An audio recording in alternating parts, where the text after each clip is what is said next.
চোখেরই পলকে তুমি হতে পারো লাশ, চিরতরে বন্ধ হবে তোমার নিঃশ্বাস।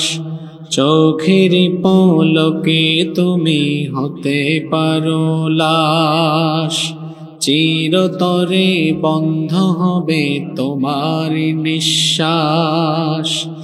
হবে এলান তোমারি নাম মসজিদের মাইকে, হবে এলান তোমারি নাম মসজিদের মাইকে। বাড়িওয়ালা নাই রে বাড়ি নাই রে দুনিয়াতে, বাড়িওয়ালা নাই রে বাড়ি নাই রে দুনিয়াতে। বাড়িওয়ালা নাই রে বাড়ি নাই রে দুনিয়াতে, বাড়িওয়ালা নাই রে বাড়ি নাই রে দুনিয়াতে। তোমার ভয়ে থাকতো মানুষ ছিল বাহাদুরি, ভাবনি হাওয়ায় ওরা তুমি যে রঙিন ঘুড়ি। তোমার ভয়ে থাকতো মানুষ ছিল বাহাদুরি, ভাবনি হাওয়ায় ওরা তুমি যে রঙিন ঘুড়ি। সুতোই টান দিলে মালিক, সুতোই টান দিলে মালিক পারবে না থাকিতে।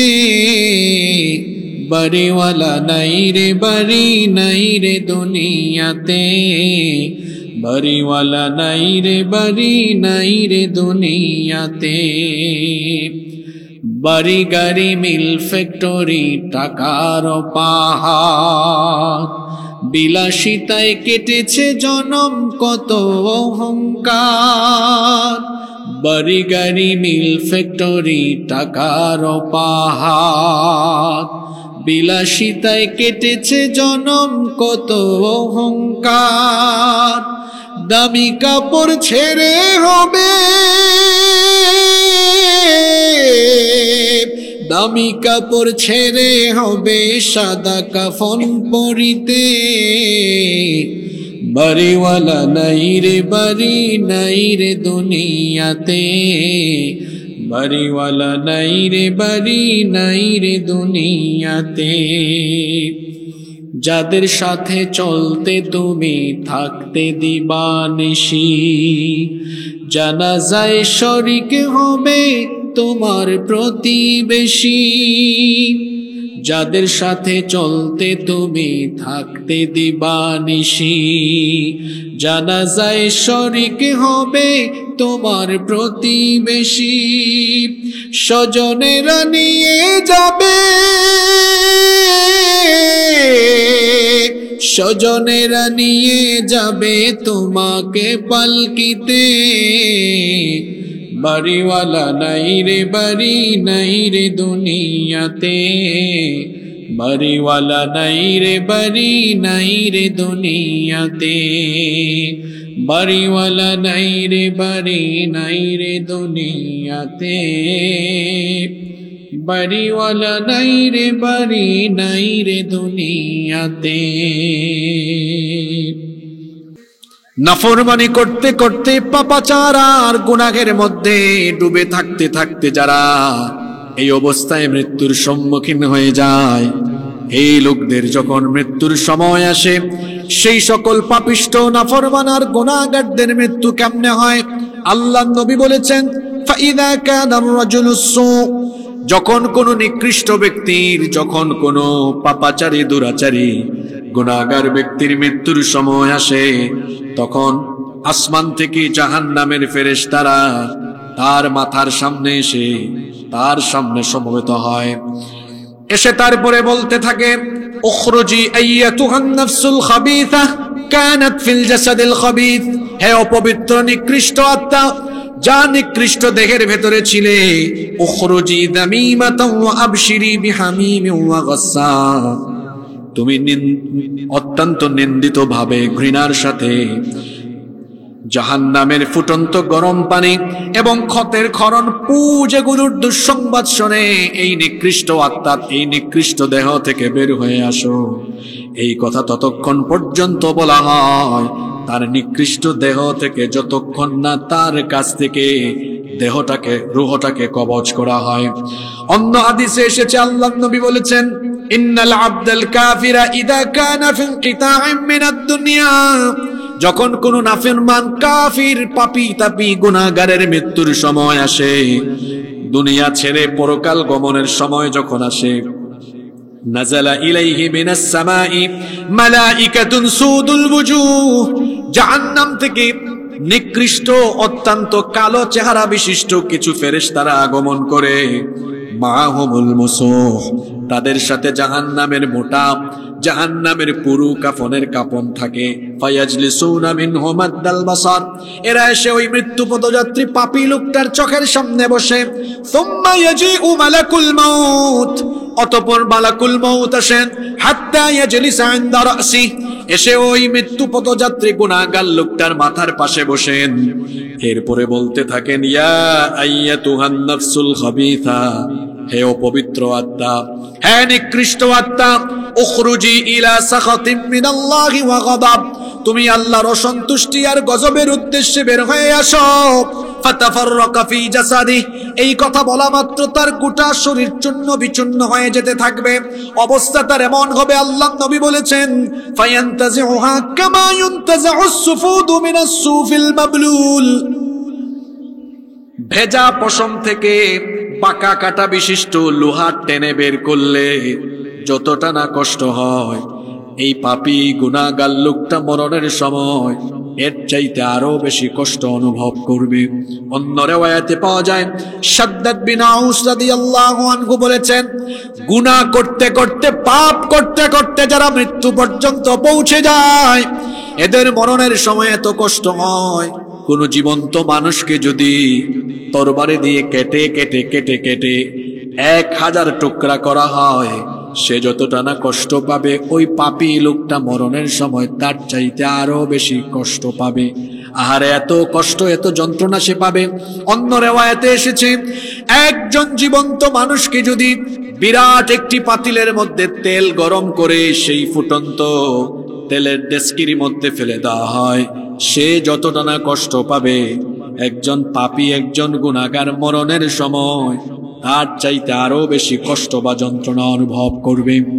মালাকুল মউত এই লোকটার রূহ কবজ প্রক্রিয়া যখন শুরু করবে, তার পা থেকে যখন তার শরীরে আযাব দিয়ে দিয়ে, কষ্ট দিয়ে দিয়ে রূহটা বের করা আরম্ভ করবে, এই লোকটা তখন মৃত্যু যন্ত্রণায় ছটফট ছটফট করতে থাকবে। ফেরেশতারা সমান তালে তার উপরে প্রহার করতে থাকবে।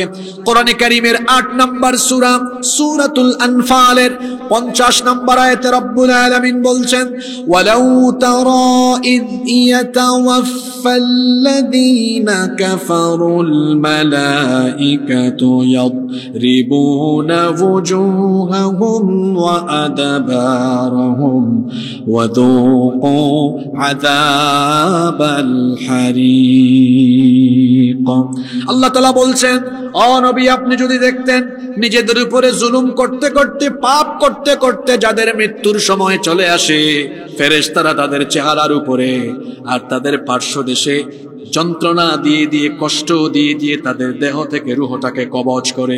কোরআনে কারীমের 6 নম্বর সূরা, সূরাতুল আনআমের 93 নম্বর আয়াতে আল্লাহ আরো বলছেন, ওয়ালাউ তারা ইযিয যালিমুনা ফি গামারাতিল মাউতি ওয়াল মালাইকাতু বাসিতু আইদিহিম আখরিজু আনফুসাকুমুল ইয়াওমা তুজজাউনা আযাবাল হুনি বিমা কুনতুম তাকুলুনা আলাল্লাহি গায়রাল হক ওয়া কুনতুম আন আয়াতিহি তাস্তাকবিরুন।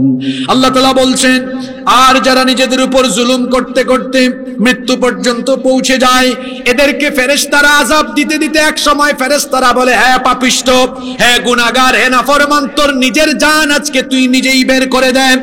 এমনি করে তাকে কষ্ট দিয়ে দিয়ে, যন্ত্রণা দিয়ে দিয়ে তার জানটাকে যখন বের করা হয়, তখন এই গুনাহগার, এই পাপিষ্ঠ তখন ফেরেশতাদেরকে বলে, কি বলে শোনেন, কোরআনে কারীমের 16 নম্বর সূরা সূরাতুন নাহলের 28 নম্বর আয়াতে আল্লাহ তাআলা বলছেন, আল্লাযীনা তাতাওয়াফাহুমুল মালাইকাতু যালিমি আনফুসিহিম ফাআলকাউস সালামা মা কুন্না না'মালু মিন সূ বালা ইন্নাল্লাহা আলীমুম বিমা কুনতুম তা'মালুন। যখন এদেরকে যন্ত্রণার উপর যন্ত্রণা, কষ্টের পর কষ্ট দিয়ে দিয়ে রূহ কবজের প্রক্রিয়া আরম্ভ হবে, এই পাপী এই গুনাহগারেরা তখন বলবে, মা কুন্না না'মালু মিন সূ, আমরা তো কোনো অপরাধ করিনি, আমরা তো কোনো গুনাহ করিনি, কেন আমাদেরকে এত কষ্ট দিচ্ছ? তখন তাদেরকে বলা হবে, বালা ইন্নাল্লাহা আলীমুম বিমা কুনতুম তা'মালুন। অবশ্যই অবশ্যই তুই যত ধরনের গুনাহ করেছিস, তুই নামাজ ছেড়েছিস, সুদ খেয়েছিস, ঘুষ খেয়েছিস, অন্যায় করেছিস, অপরাধ করেছিস, ক্ষমতা পাইলে পরে নিরপরাধ মানুষকে অপরাধী বানিয়ে কষ্ট দিয়েছিস, তুই দুর্নীতি করেছিস, লুটপাট করেছিস, আল্লাহর দ্বীনের বিরুদ্ধে দাঁড়িয়েছিস, আলেমদের উপরে নির্যাতন করেছিস, ইসলামী আন্দোলনের কর্মীদেরকে পিটিয়েছিস, তোর যত গুনাহ আছে, পাপ আছে, তোর এই গুনাহ আর পাপের কারণে আজকে তোর মরণের সময়ে তোর উপরে আযাব চলবে, তোর উপরে এই যন্ত্রণা চলতে থাকবে। এই পাপিষ্ঠ এই গুনাহগারেরা যখন বুঝবে আজ তাকে কেউ আর রক্ষা করতে পারবে না, কেউ আর তাকে বাঁচাতে পারবে না, তখন সে নিজে নিজেই মরণের জন্য তার হাত পা সব কিছু ছেড়ে দিয়ে প্রস্তুতি নিয়ে নেবে। কোরআনে কারীমের 75 নম্বর সূরা সূরাতুল কিয়ামা এর 26 নম্বর আয়াত থেকে আল্লাহ বলছেন, কাল্লা ইযা বালাগাতিত التراقي وقيل من راق وظن أنه الفراق। কখনো নয়, যখন এই পাপীদের রূহকে, জানকে কবজ করে করে একেবারে গলা পর্যন্ত নিয়ে আসা হবে, ওয়াযান্না আন্নাহুল ফিরাক, সে তখন বুঝে নিবে এটাই আমার বিদায়ের সময়, কেউ আর আমাকে রক্ষা করতে পারবে না। তখন সে কি করবে? আল্লাহ তাআলা বলছেন, ওয়ালতাফাতিস সাকু বিস-সাকি ইলা রাব্বিকা ইয়াওমাইযিনিল মাসাক। সে তার দুই পাকে ছেড়ে দিবে, মৃত্যুর জন্য প্রস্তুতি নিয়ে নিবে। যখন মালাকুল মউত এই লোকটাকে কষ্ট দিয়ে দিয়ে, যন্ত্রণা দিয়ে দিয়ে তারপরে তার রূহটাকে কবজ করবেন, ওইদিকে জাহান্নাম থেকে আগত ফেরেশতারা জাহান্নামের মোটা সেই কাপড়ের মধ্যে তার রূহটাকে চোখের পলক ফেলতে যত সময় লাগে, তার চেয়ে আরো কম সময়ের মধ্যে মুড়িয়ে ফেলবে। অতঃপর তারা রওনা করবে। যখনই তার এই নিকৃষ্ট আত্মা নিয়ে ফেরেশতারা রওনা করবে, দুনিয়ার সবচাইতে নিকৃষ্ট দুর্গন্ধ এই পাপী এই গুনাহগারের দেহ থেকে বের হতে থাকবে। তখন অন্যান্য ফেরেশতারা বলবে, কোন জাহান্নামের রূহ নিয়ে যাচ্ছেন? ফেরেশতারা পরিচয় করায় দিবে, হাদা ফুলান ইবনে ফুলান, এটা অমুক এলাকার, অমুক গ্রামের, অমুক এলাকার, অমুকের সন্তান অমুক। লোকটা বেনামাজি ছিল, যত আকাম কুকাম করত, ফেরেশতারা এগুলো বলতে বলতে বলতে বলতে উপরের দিকে উঠতে থাকবে। যেতে যেতে যেতে যেতে যখন তারা দুনিয়ার আসমান পর্যন্ত যাবে, বলা হবে আকাশের দরজাটা খুলে দাও। বলা হবে এই পাপীর জন্য আজ আসমানের দরজা খোলা হবে না। এর কারণ হলো কোরআন কারীমের 7 নম্বর সূরা সূরাতুল আরাফের 40 নম্বর আয়াতে আল্লাহ তাআলা বলছেন, লা তুফাত্তাহু লাহুম আবওয়াবুস সামাই ওয়া লা ইয়াদখুলুনাল জান্নাতা হাত্তা ইয়ালিজাল জামালু ফি সাম্মিল খিয়াত। সুইয়ের ছিদ্র এটা খুব বড় না ছোট বলেন তো? সবাই কথা বলেন না, বড় না ছোট? আল্লাহ এখানে বলছেন সুইয়ের ছিদ্র দিয়ে বিরাট সাইজের উট প্রবেশ করা যেমন অসম্ভব, এই পাপী এই গুনাহগারের জাহান্নামীর ঠিক তেমনি ভাবে আল্লাহর জান্নাতে ঢুকাও তার জন্য অসম্ভব। ফেরেশতারা আসমানের দরজা খুলবে না, বরং তার এই রূহটাকে নিক্ষেপ করা হবে নিচের দিকে। তার রূহটাকে যেখানে পাপী তাপী জাহান্নামীদের রূহকে সংরক্ষণ করা হয়, সেই সিজ্জিনের মধ্যে তার রূহকে সংরক্ষণ করা হবে। কথা বুঝে থাকলে বলেন তো, পাপী তাপী জাহান্নামীদের রূহকে যেখানে সংরক্ষণ করা হয় ওই জায়গাটার নাম কি? সবাই জোরে বলেন, নাম কি? আল্লাহ তুমি এমন মরণ থেকে আমাদেরকে হেফাজত করো। পক্ষান্তরে যারা ভালো মানুষ, নেককার মানুষ, তাদের মৃত্যু অত্যন্ত সম্মানের সাথে হবে, অত্যন্ত সহজ হবে। তবে ভালো মৃত্যু পাওয়ার একটা শর্ত আছে। সেই শর্তটা কি? সেই শর্ত হলো যেই ব্যক্তি ভালো মৃত্যু পাবে সেই লোকটা ঈমান আর আমলের উপরে টিকে থাকতে হবে। আল্লাহ যাকে ভালো মৃত্যু দিবেন, আল্লাহ যাকে উৎকৃষ্ট মৃত্যু দিবেন, আল্লাহ ওই লোকটাকে নেক কাজ করার জন্য তৌফিক দান করেন। এজন্য তিরমিজি শরীফে হাদিস এসেছে, আল্লাহর নবী বলেছেন, ইদা আরাদাল্লাহু বিআবদিন খায়রান ইসতামালাহু, যখন আল্লাহ কোন বান্দার কল্যাণ চান আল্লাহ তখন তাকে কল্যাণের যোগ্য করে গড়ে তুলেন। সাহাবায়ে কেরাম প্রশ্ন করলেন, কাইফা ইস্তামিলুহু ইয়া রাসূলুল্লাহ? আমরা বলি সাল্লাল্লাহু আলাইহি ওয়াসাল্লাম, ওগো আল্লাহর রাসূল, কি করে একজন বান্দাকে কল্যাণের যোগ্য করে গড়ে তোলা হয়? আল্লাহর নবী তখন বললেন, ইউওয়াফিকুহু লিআমালিন সালিহিন ক্বাবলাল মাউত। আল্লাহ তাআলা যেই ব্যক্তিকে সম্মানের মৃত্যু দিতে চান ওই ব্যক্তিকে দয়া করে আল্লাহ তাআলা মরণের আগ পর্যন্ত নেক কাজ করার তৌফিক দিয়ে দেন। আচ্ছা বলেন তো, নেক কাজ করার তৌফিক দেন কে? এই যে এই মধুখালী পৌরসভা এখন হাজার হাজার মানুষ আড্ডা দিচ্ছে, কিন্তু আল্লাহ আপনাদেরকে তৌফিক দিয়েছেন বলে এই জান্নাতি বাগানে আসতে পেরেছেন, আলহামদুলিল্লাহ। এই হাদিসটা মিলান নিজের সাথে। আল্লাহর নবী বলেছেন, আল্লাহ যখন কাউকে নেক পথে রাখেন, আল্লাহ দয়া করে তখন তাকে নেক পথে নিজে দয়া করে নিয়ে আসেন। একটু উদাহরণ দেই বাবা, বুঝবেন। যুবক ভাইয়েরা শুনবেন ভালো করে। এই এলাকায় যুবক কম দেখতে পাচ্ছি, বুড়ারা জোয়ান হয়ে গেছে। বিভিন্ন এলাকায় মাহফিলে জোয়ান দেখি বেশি, এখানে জোয়ানরা কি গানের তালে নাচে বেশি নাকি আল্লাহ জানে। আল্লাহ সবাইকে হেফাজত করেন, বলেন আমিন। একটা উদাহরণ দেই, বুঝবেন। বলেন তো, এখানে এক বাবা বা এক মা বসে আছে আর পাশেই আগুন ধরেছে, তাদের সন্তানরা আগুনে গিয়ে দৌড়াচ্ছে, মানে আগুনের দিকে দৌড়াচ্ছে, আগুনে পুড়ে যাবে।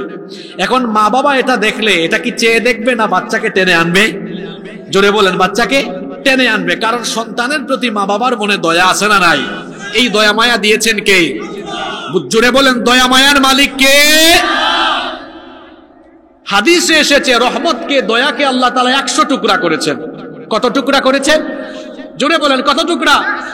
এই 100 টুকরা করে আল্লাহ এক টুকরা দুনিয়ার সবাইকে ভাগ করে দিয়েছেন। যেমন আমার মনে, আপনার মনে বা সবার মনে যে দয়া আছে, এটা কয় টুকরা থেকে ভাগ করা হয়েছে?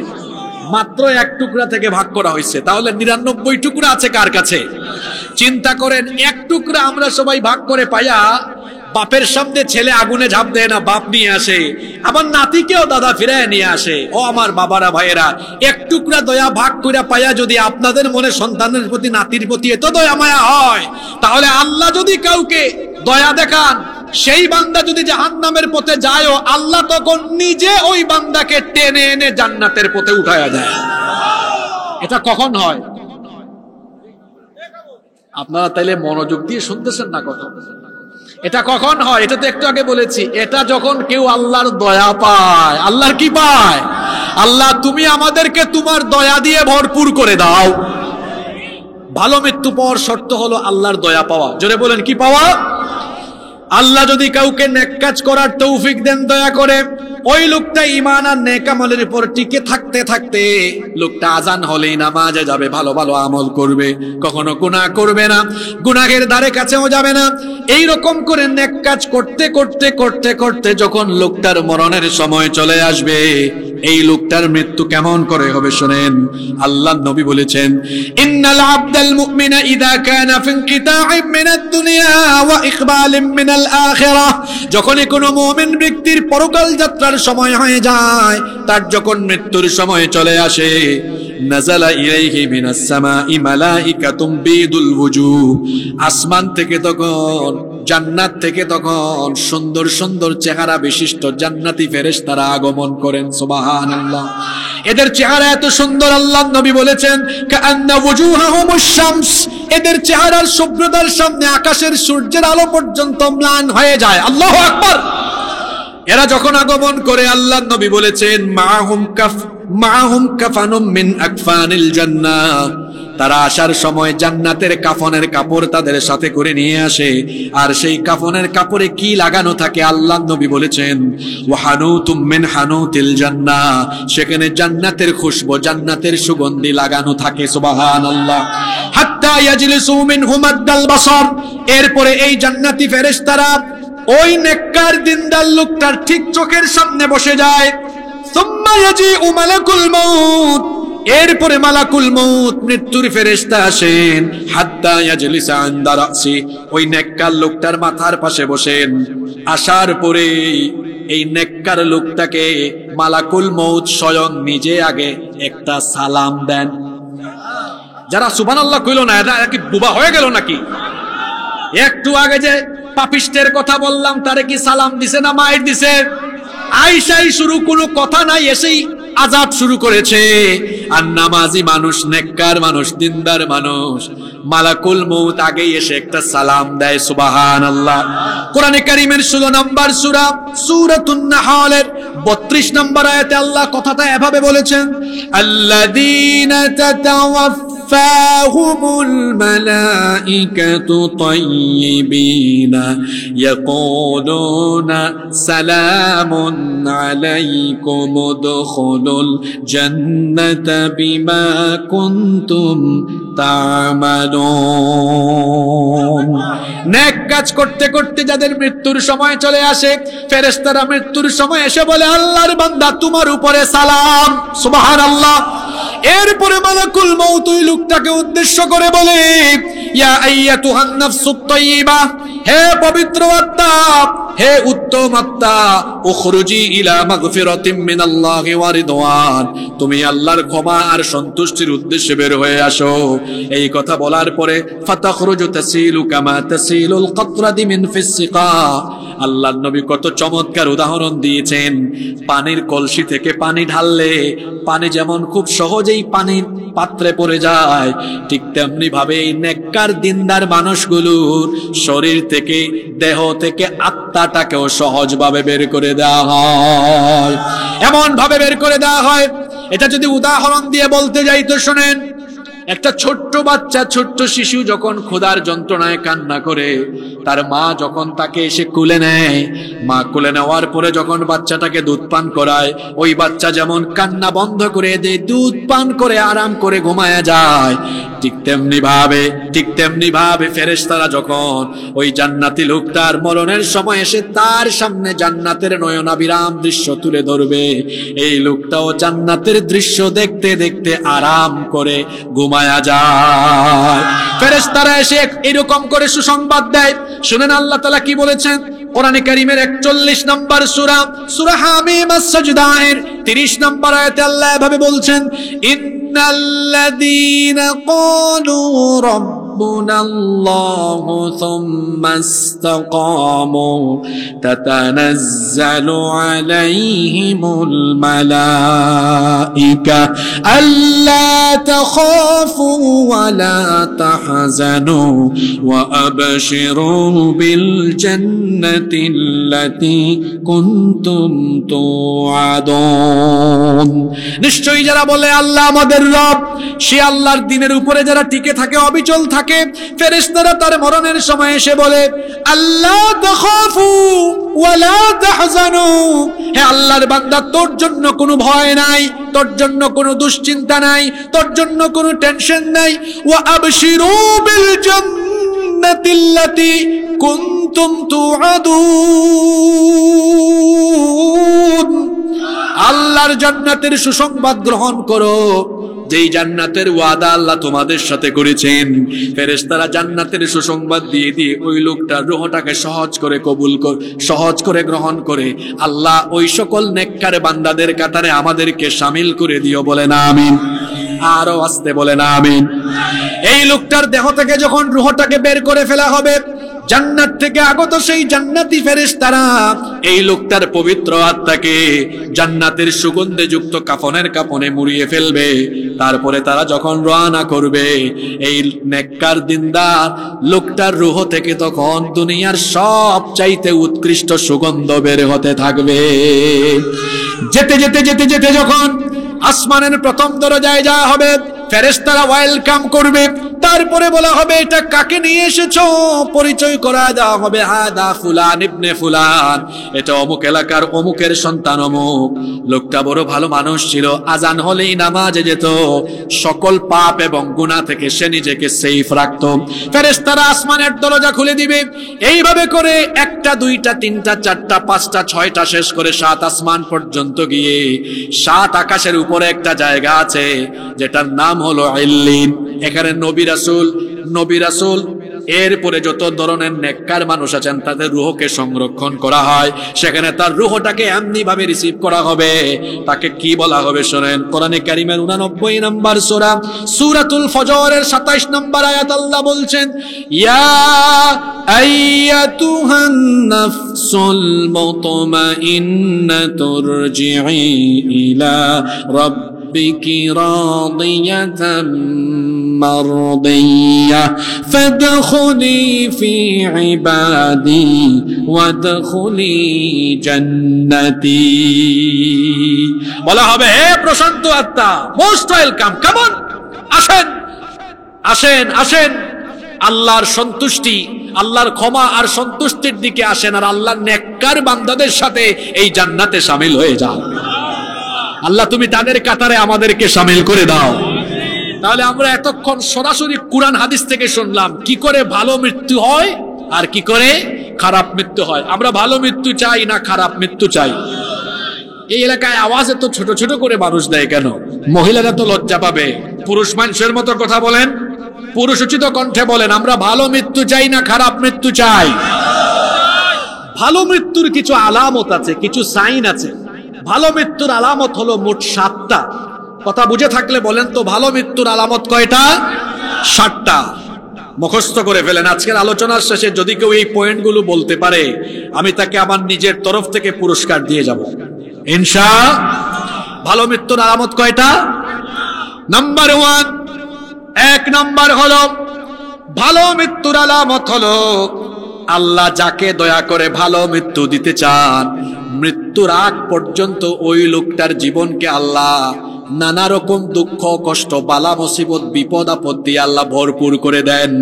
ভালো মৃত্যু পাওয়ার মানে এই নয় যে এই লোকটার রোগ বালাই হবে না, পরীক্ষা হবে না, বিপদে আপদে পড়বে না, দুঃখ কষ্ট পাবে না, এর মানে এই নয়। বরং ভালো মৃত্যু পেতে হলে দুনিয়ায় সকল দুঃখ কষ্টকে বরণ করার মানসিকতা থাকতে হবে। মনে রাখতে হবে, আদ-দুনিয়া সিজনুল লিল মুমিন, দুনিয়া হলো মুমিনের জন্য কারাগার, ওয়া জান্নাতুল লিল কাফির, আর দুনিয়া কাফেরের জন্য জান্নাত। দুনিয়াতে মুমিনের জন্য দুঃখ আসবে, কষ্ট আসবে, বালা মুসিবত আসবে, যন্ত্রণা আসবে, বিপদ আসবে, জেল আসবে, জুলুম আসবে। কিন্তু যতই জুলুম নির্যাতন বিপদ আপদ বালা মুসিবত আসুক না কেন, মুমিন একমাত্র যার উপরে তাওয়াক্কুল করবে, গলার আওয়াজ বড় করে বলেন তিনি কে? আর জোরে বলেন তিনি কে? এজন্য বুখারী শরীফের হাদিস আল্লাহর নবী বলেছেন, মান ইউরিদিল্লাহু বিহি খাইরান ইউসিবু মিন, আল্লাহ যাকে কল্যাণ দিতে চান, আল্লাহ যার ভালো করতে চান, আল্লাহ ওই লোকটাকে বিপদ দেন বেশি, আল্লাহ ওই লোকটাকে মুসিবত দেন বেশি। তিরমিজি শরীফের বর্ণনায় এক হাদিস এসেছে, একবার আল্লাহর নবীকে প্রশ্ন করা হলো, ইয়া রাসূলুল্লাহ, আমরা বলি সাল্লাল্লাহু আলাইহি ওয়াসাল্লাম, আইয়ুন নাসি আশাদ্দু বালাআন, মানুষের মধ্যে সবচেয়ে বেশি ঈমানি পরীক্ষা দিয়েছেন কারা? আল্লাহর নবী তখন বললেন, মানুষের মধ্যে নবী রাসূলরা সবচাইতে বেশি ঈমানের পরীক্ষা দিয়েছেন। আল্লাহর নবীরা এত পরীক্ষা দিয়েছেন, ঈমানের পরীক্ষা দিতে গিয়ে কোন কোন নবী শাহাদাত বরণ করেছেন। অসংখ্য নবীদেরকে আহলে কিতাবরা অসংখ্য নবীদেরকে অন্যায়ভাবে হত্যা করেছে।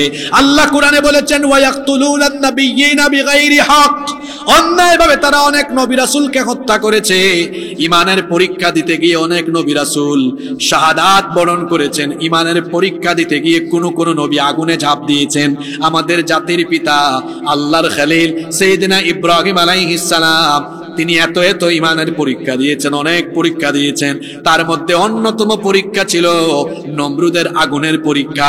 ইমানের পরীক্ষা দিতে গিয়ে আগুনের সম্মুখীন তিনি হয়েছেন। নূহ আলাইহিস সালামকে তার কওমের লোকেরা মারতে মারতে মারতে মারতে অজ্ঞান করে ফেলেছে। আমার আপনার নবী, আখেরি নবী, রাহমাতাল লিল আলামিন মুহাম্মাদুর রাসূলুল্লাহ সাল্লাল্লাহু আলাইহি ওয়াসাল্লামকে নির্যাতন করে আরবের কাফেররা আমার নবীর শরীরটাকে ক্ষতবিক্ষত করে দিয়েছে। আল্লাহর নবী যখন সাফা পাহাড়ে সর্বপ্রথম দ্বীনের দাওয়াত দিয়েছেন, আবু লাহাব আমার নবীর দিকে বড় একটা পাথর নিক্ষেপ করেছিল। যেই পাথরের আঘাতের ফলে আমার নবীর মাথা ফেটে ফিনকি দিয়ে রক্ত বের হয়েছিল। আমার নবীও নির্যাতিত হয়েছেন। তায়েফের ময়দানে কাফিরেরা আমার নবীকে নির্যাতন করেছে। উহুদের ময়দানে আমার নবীর দান মুবারক শহীদ হয়েছে। এইভাবে করে নবী রাসূলদের পথে যারা চলবে তাদের উপর বিপদ আসবে, তাদের শরীরেরও রক্ত দিতে হবে, এমনকি জীবন দিয়ে শাহাদাতের নজরানা পেশ করতে হবে। মনে রাখতে হবে, ইমানের পথ ফুল বিছানো পথ নয়। এই পথে ফুল বিছানো থাকে না, কুসুমাস্তীর্ণ পথ, কাটায় ঘেরা পথ, রক্ত মাখা রক্ত পিচ্ছিল পথ। এই পথে আগালে দুনিয়ায় যদি আপনি সুন্দর শ্রেষ্ঠ মৃত্যু চান, ইমানের পথে চললে বিপদ আসবে, মুসিবত আসবে। যতই বিপদ আসুক না কেন, মুসিবত আসুক না কেন, ইমানদাররা একমাত্র যার উপর ভরসা করে তিনি কে? ইমানদাররা জানে ইমানের পথ ফুল বিছানো নয়, এটা কঠিন পথ। এই পথে চললে হুমকি ধামকি, জেল, জুলুম, জরিমানা, ফাঁসি আসে।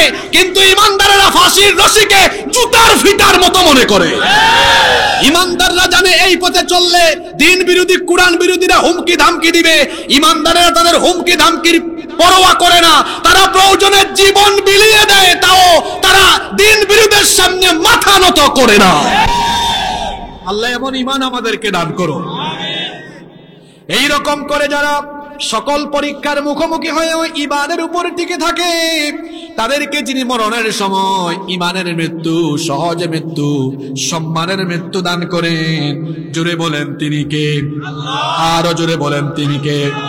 তাহলে ভালো মৃত্যুর এক নাম্বার আলামত আমরা হাদিস থেকে জানলাম। ভালো মৃত্যুর আলামত হলো মৃত্যুর আগে বিপদ মুসিবত আসে। আমাদের যদি মরণের আগে বিপদ আসে, মুসিবত আসে, জেল আসে, জুলুম আসে, জরিমানা আসে, ফাঁসি আসে, আমরা কি ভীত হয়ে যাব নাকি? আরো জোরে বলেন, ভীত হয়ে যাব নাকি? আল্লাহকে যারা ভয় করে তারা কাউকে ভয় করে না। যাদের হৃদয়ে আল্লাহর ভয় আছে তাদের অন্তরে আর কারো ভয় থাকে? আল্লাহ এমন অন্তর আমাদেরকে দান করে দাও।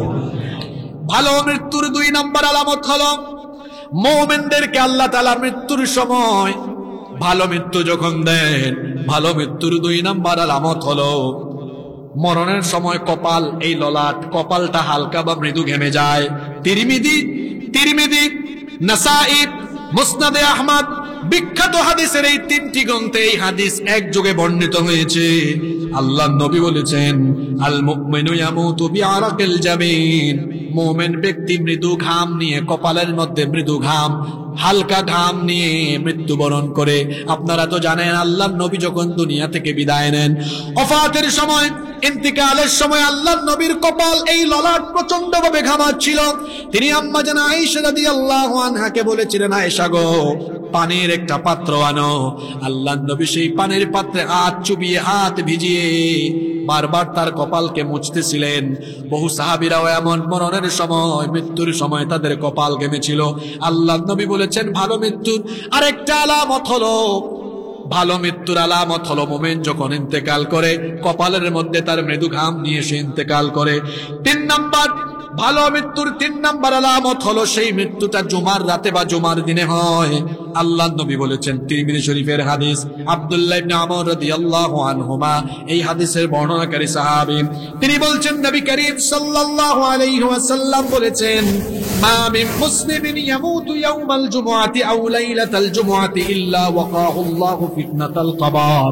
যেই মুসলমান ব্যক্তি জুমার রাতে বা জুমার দিনে ইন্তেকাল করে, আল্লাহ তাআলা দয়া করে ওই ব্যক্তিকে কবরের শাস্তি থেকে বাঁচায়া দেন। এখন আবার ভুল বুঝিয়েন না যে জুমার রাতে বা জুমার দিনে মৌত হইলেই কবরের আযাব থেকে শাস্তি পাবে যে কোনো লোক, বিষয়টা এমন নয়। শর্ত আছে, শর্ত হলো ঈমান থাকা লাগবে। যদি বলেন কি থাকা লাগবে? বেঈমান ও জুমার রাতে মরুক আর জুমার দিনে মরুক, বেঈমান তো বেঈমান, মুনাফিক তো মুনাফিকই, ওর কোনো মাপ নাই। কিন্তু যারা ইমানের উপর টিকে থাকে আর জুমার রাতে জুমার দিন ইন্তেকাল করে, তাদেরকে কবরের শাস্তি থেকে যিনি বাঁচিয়ে দেন, জুড়ে বলেন তো তিনি কে? আমি কিন্তু ভালো মৃত্যুর 3টা পয়েন্ট বলে ফেলছি, একটু মনে করাই দিই আবারও। 1 নাম্বার, ওই লোকগুলোর জীবনে বিপদ আপদ বালা মুসিবত দিয়ে পরীক্ষা করেন কে? জোরে বলেন। 2 নাম্বার, কপালে মৃদু ঘাত নিয়ে মৃত্যুবরণ করে। 3 নাম্বার, এই মানুষগুলো জুমার রাতে বা জুমার দিনে ইন্তেকাল করে। কষ্ট হচ্ছে আপনাদের? 4 নাম্বার, ভালো মৃত্যুর 4 নাম্বার আলামত হলো আল্লাহ তাআলা ওই লোকদেরকে দয়া করে শাহাদাতের মৃত্যু দান করেন। কিসের মৃত্যু? শহীদি মৃত্যু হলো সবচাইতে শ্রেষ্ঠ মৃত্যু। কোন মানুষ যদি স্বাভাবিকভাবে মারা যায়, মৃত্যুর পরে তার হিসাব আছে, বিচার আছে। জোরে বলুন তো, মরণের পরে হিসাব আর বিচার আছে না নাই? কিন্তু শাহাদাতের মউত হলো সর্বশ্রেষ্ঠ মউত। এই মউত হলো এমন দামি, এমন মর্যাদা সম্পন্ন মউত। কোন ব্যক্তি যখন আল্লাহর দ্বীনের জন্য শহীদ হয়, আল্লাহ শহীদদেরকে এত সম্মান, এত মর্যাদা দিয়েছেন। শহীদদেরকে আল্লাহ, শহীদদের কাছ থেকে আল্লাহ কোনো বিচার করেন না, হিসাব নেন না। আল্লাহ তাআলা তাদেরকে বিনা হিসাবে, বিনা বিচারে তার জান্নাত দান করে দেন। কিভাবে? বিনা বিচারে। আপনারা ঘুমাই গেলেন নাকি? বিনা হিসাবে, বিনা। এই জন্য আল্লাহ নবী সব সময় ফরিয়াদ করতেন, শুনেন, আল্লাহ নবী বলতেন, আমার মন চায় জিহাদের ময়দানে লড়াই করে আমি শহীদ হই। আবার যদি আমাকে জীবন দেওয়া হয়, আমার মনটা চায় আবার আমি জিহাদের ময়দানে গিয়ে শহীদ হই। আবার যদি আমাকে জীবন দেওয়া হয়, আমার মন চায় আবার আমি লড়াইয়ের ময়দানে গিয়ে শহীদ হই। সাহাবায়ে কেরাম শাহাদাতের মৃত্যুর জন্য আকাঙ্ক্ষা পোষণ করতেন। সাইয়েদনা ওমর ফারুক রাদিয়াল্লাহু আনহু তিনি সব সময় আল্লাহর দরবারে একটা দোয়া করতেন, আল্লাহুম্মা রযুকনি শাহাদাতান ফি সাবিলিক ওয়াজআল মাউতি ফি বালাদি রাসূলিক। হে আল্লাহ, তোমার বান্দা ওমরকে তুমি দয়া করে রাসূলের এই পবিত্র শহরে মৃত্যু দিও, আর মরণের সময় শাহাদাতের মৃত্যু দান করে দিও। আল্লাহু আকবার। আল্লাহ নবীর সাহাবীরা শহীদ হওয়ার জন্য পাগল পারা ছিলেন, পাগল ছিলেন, পাগল ছিলেন। এতটা পাগল ছিলেন, যত যুবক ভাইয়েরা এখানে আছেন কিংবা যারা বাহির থেকে শুনছেন, শুনেন, আপনারা তো ইয়াং মানুষ। আল্লাহ নবীর যুবক সাহাবীরা আল্লাহর দ্বীনের জন্য জীবন দেওয়ার জন্য এত পাগল পারা, শহীদ হওয়ার জন্য এত পাগল পারা ছিলেন। এমন অসংখ্য যুবক সাহাবী আছেন, বিয়ের পরে সুন্দরী রূপসী বউয়ের সাথে বাসর না করে জিহাদের ময়দানে গিয়ে শহীদ হয়েছেন। আল্লাহু আকবার। এখনকার ছেলেপেলেরা তো আগেই চাকরি করলে আগেই ছুটি নেয়, বস আমি কিন্তু সামনের মাসে বিয়ে করতেছি, 1 মাস ছুটি দিতে হবে। তারপরে ব্যবসা বাণিজ্য করলে বন্ধু বান্ধব যারা আছে সবাইকে বলে 1 মাস ডিস্টার্ব করিও না, নতুন বউ তো একটু সময় দেওয়া লাগবে। এরকম আছে না? দেখা যায় অনেকে আছে বিয়ে করার পরে 1 সপ্তাহ ঘর থেকেও বাইর হয় না, বউর আসলের নিচে থাকে। আছে না? আছে। আর আল্লাহর নবীর যুবক সাহাবীরা শহীদ হওয়ার জন্য কেমন পাগল পড়া ছিলেন। একটা ঘটনা তো আপনারা জানেনই, হানজালা রাদিয়াল্লাহু আনহু বাসরও করেন নাই, চলে গেছেন লড়াইয়ের ময়দানে। এই শুধু একটা জানেন, আরো আছে তো এরকম। গত 1 মাসে এত কষ্ট হয় নাই, বিশ্বাস করে আজকে যত কষ্ট হচ্ছে। কিন্তু এই মুরব্বীদের চেহারার সম্মানে কিছু বলতেছি না আমি, বলে মনটা চাইতেছে তারে কি যে বলবো। আপনারা এর ধরিয়েন এবং এলাকায় প্রচারণা করবেন, এই আমানত, এটা নাকি আমানত, এটা খেয়ানত। এর মাইক যেন কোথাও নেওয়া না হয়। তো সরি বলে না বলেন, আবার দেখছেন কি করে।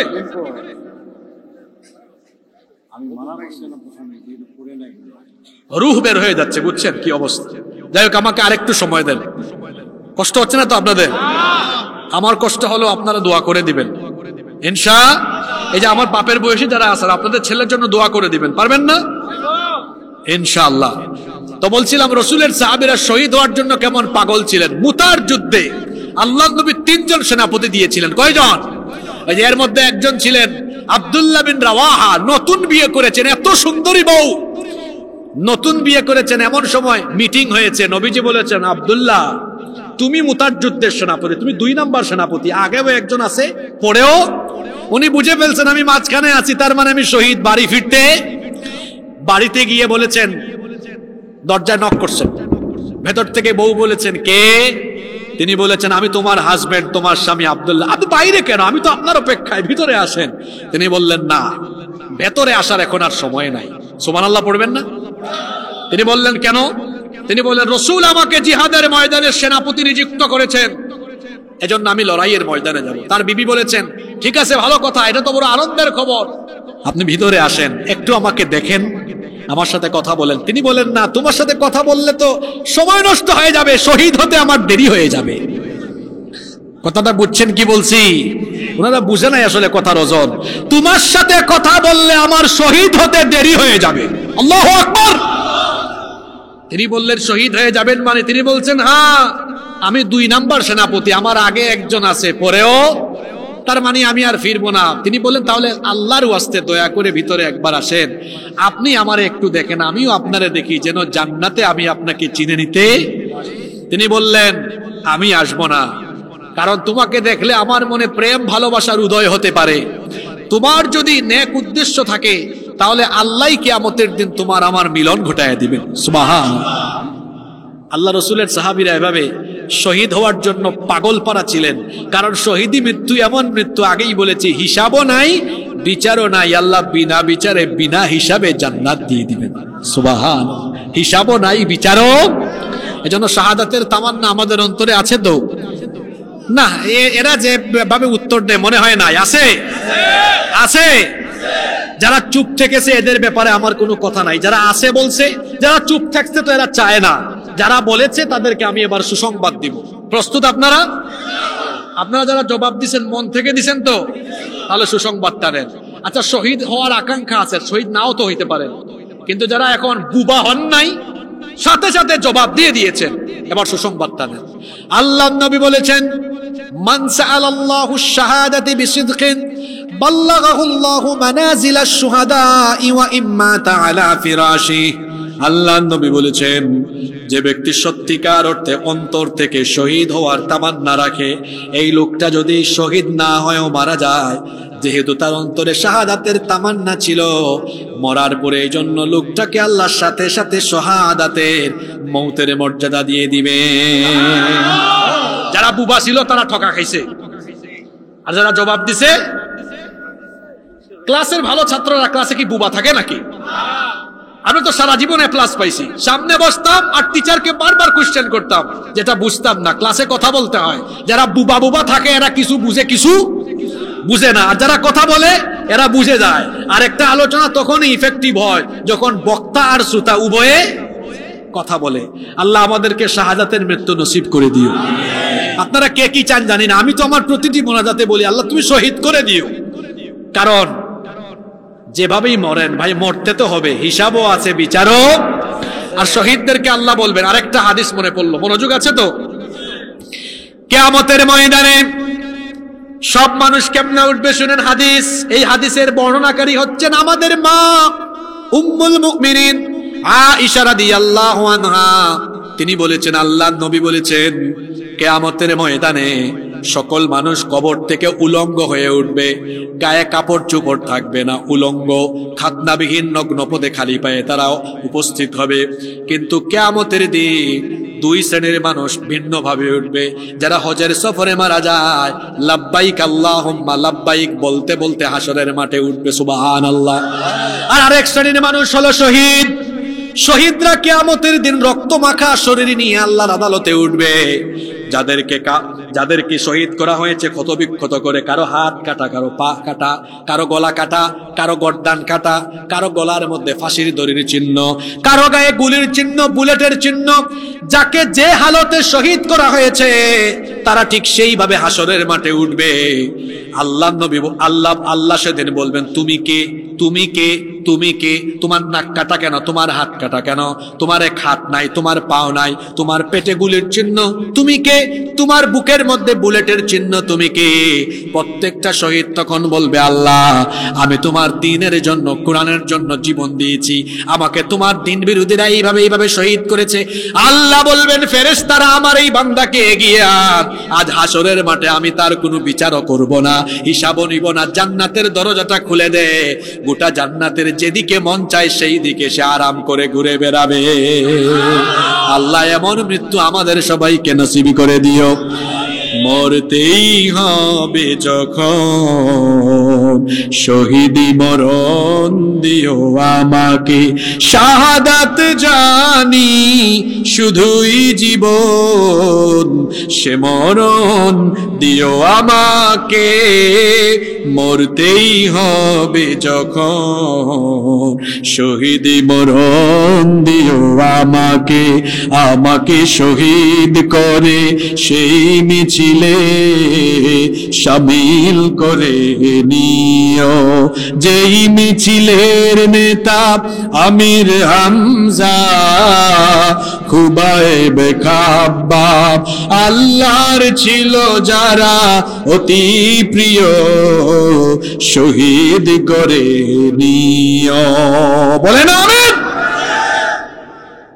তাহলে 4 নাম্বার ভালো মৃত্যুর 4 নাম্বার আলামত হলো শহীদ হওয়া। কি হওয়া? ভালো মৃত্যুর 5 নাম্বার আলামত হলো নেক কাজ করতে করতে বিদায় হওয়া। নেক কাজ করতে করতে দুনিয়া থেকে বিদায় হওয়া। আল্লাহর নবী বলেছেন, মান ক্বালা লা ইলাহা ইল্লাল্লাহ ইবতিগা ওয়াজহিল্লাহ খুতিমা লাহু বিহা দাখালাল জান্নাহ। আল্লাহর নবী বলেছেন, যে ব্যক্তি লা ইলাহা ইল্লাল্লাহর ঘোষণা দিয়ে এভাবে আল্লাহর দেওয়া দ্বীনের উপরে জীবন পরিচালনা করে হুসনে খাতেমা হয়, এভাবেই যারা মরণ হয় তাকে খুশি হয়ে জান্নাত দিবেন কে? ওয়ামান সাল্লা সালাতান ইবতিগা ওয়াজহিল্লাহ খুতিবা লাহু বিহা দাখালাল জান্নাহ। যেই ব্যক্তি নামাজি হয় আর নামাজি হয়ে হয়ে বিদায় নেয়, ওই লোকটাকেও জান্নাত দিয়ে দেন কে? ওয়ামান সামা ইয়াওমান ইবতিগা ওয়াজহিল্লাহ খুতিবা লাহু বিহা দাখালাল জান্নাহ। যেই ব্যক্তি আল্লাহর সন্তুষ্টির জন্য রোজা রাখে আর রোজাদার পরিচয়ে বিদায় হয়, ওই লোকটাকেও খুশি হয়ে যিনি জান্নাত দিয়ে দেন তিনি কে? এরপরে আল্লাহর নবী বললেন, মান তাসাদদাকা বিসাদাকাতিন ইবতিগা ওয়াজহিল্লাহ খুতিমা লাহু বিহা দাখালাল জান্নাহ। যেই ব্যক্তি নিয়মিত দান সদকা করে, সদকা করতে করতে দানশীল পরিচয়ে দুনিয়া থেকে বিদায় হয়, তাকেও যিনি খুশি হয়ে জান্নাত দিয়ে দেন তিনি কে? এই হাদিস থেকে আমাদের জন্য বার্তা হলো, সকল ভালো কাজ নেক কাজ করে করে, নেক কাজ করে করে যারা দুনিয়া থেকে বিদায় নেয়, এদেরকে খুশি হয়ে যিনি জান্নাত দেন তিনি কে? তাহলে সংক্ষিপ্ত কথা হলো, নেক কাজের সাথে দুনিয়া থেকে বিদায় হওয়া। কত মানুষ আছে অসৎ কাজ করতে করতে দুনিয়া থেকে বিদায় নেয়, কিংবা অনেকে আছে নেক কাজ করে কিন্তু অসৎ কাজ করে দুনিয়া থেকে বিদায় নেয়। আপনি বলবেন, হুজুর এটা আবার কেমনে হয়? এই যে এখানে মাহফিলে আসেছে, মাহফিল শুনতে বসেছে, বাড়ি গিয়া অনেকে আবার ইউটিউব থেকে নাচ গান ছেড়ে দিবে, এটা দেখে দেখে সে আবার রাতের বেলা নাপাক শরীরে ঘুমায় যাবে। আল্লাহর নবীর হাদিসটা মনে রাখবেন। আল্লাহর নবী বলেছেন, যে ব্যক্তি যেই অবস্থায় মারা যাবে, মাম্মাতা আলা শাইইন বাআতাল্লাহু আলাইহি, যে অবস্থায় মরবে তাকে আল্লাহ হাসরের মাঠে ওই অবস্থায় উঠাবেন। রাতের বেলা আপনি যে মোবাইল ফোন হাতে নিয়ে গুগল শরীফে গিয়ে পর্নো সাইটে ঢুকে পর্নোগ্রাফি দেখেন, আপনি যে আজে বাজে ভিডিও দেখেন, গার্লফ্রেন্ডের সাথে চ্যাট করেন, গার্লফ্রেন্ডের সাথে ফোনে কথা বলতে বলতে নাপাক শরীরে ঘুমায় গেলেন, ও আমার যুবক ভাই, এই নাপাক শরীরে থাকা অবস্থায় ঘুমের মধ্যে মরণ হতে পারে কি পারে না? আরো জুড়ে বলেন, পারে কি পারে না? খবরদার এইভাবে করে নাপাক শরীরে ঘুমায় যায়েন না, কারণ নাপাক লোকটার সাথে রহমতের ফেরেশতা থাকে না, শয়তান থাকে। আর এমনি করে যে ঘুমায় গেলেন, নবীজি তো বলেছেন যে অবস্থায় মরবে ওই অবস্থায় হাসরের মাঠে উঠবে। তো নাপাক হয়ে যারা মরবে নাপাক অবস্থায় হাসরের মাঠে তারা উঠবে, হিসাব তখন কঠিন হবে না সহজ হবে? আরো জোরে বলেন, কঠিন না সহজ? মনে রাখবেন, আখিরি জামানায় আছি আমরা, এই জামানায় ঈমান টিকিয়ে রাখা সহজ না কঠিন? আল্লাহর নবী বলেছেন, শেষ জামানায় জ্বলন্ত কয়লার উপরে টিকে থাকা যতটা না কঠিন হবে, ঈমানকে বাঁচিয়ে রাখা তার চাইতে আরো বেশি কঠিন হয়ে যাবে। দেখেন ঈমানকে বাঁচিয়ে রাখা কতটা কঠিন, এত দূরে যাওয়া লাগবে না। আজকে আপনার ঈমানকে ধ্বংস করে আপনাকে জাহান্নামের পথে, শয়তানের পথে ধাবিত করার জন্য আপনার পকেটে থাকা মোবাইল ফোনটাই যথেষ্ট। বেশি দূরে যাওয়া লাগবে? জোরে বলেন, দূরে যাওয়া লাগবে? এই পাপের সমাজে নিজেকে আপনি বাইম মাছের মতো তৈরি করেন। কি মাছের কথা বললাম? আপনাদের এলাকায় খাল বিল আছে না? বাইম মাছ থাকে কোথায়? আপনারা খলই বলেন নাকি? ওই যে মাছ রাখার পাত্রকে কি বলেন? খালই। ঠিক আছে, বাইম মাছ কাদায় থাকে, এটা যখন কাদা থেকে টেনে বের করে খালইয়ে রাখেন, তখন কি ওই বাইম মাছে কোনো কাদা থাকে নাকি? জোরে বলেন, থাকে? তাহলে আপনাকে আমি বলেছি বাইম মাছের মতো হইতে, মানে বুঝেন নাই? মানে আপনার সামনে পিছনে ডানে বামে গুনাহ আর গুনাহ, জিনা ব্যভিচার, আপনার ডানে বামে সামনে পিছনে পাপ থাকবে। যেভাবে বাইম মাছ কাদায় থেকেও পরিষ্কার দেখা যায়, তাকে খালইয়া রাখলে পরিষ্কার, ঠিক তেমনি এই পাপে ঘেরা সমাজে যেদিন মালাকুল মউত আপনাকে নিতে আসবে, সেজন্য এসে দেখে পাপের সমাজের থেকেও লোকটা বড় পরিষ্কার। আল্লাহ এমন জীবন আমাদেরকে দান করে দাও। নাম্বার 6, ভালো মৃত্যুর 6 নম্বর আলামত হলো হজের সফরে ইন্তেকাল হওয়া।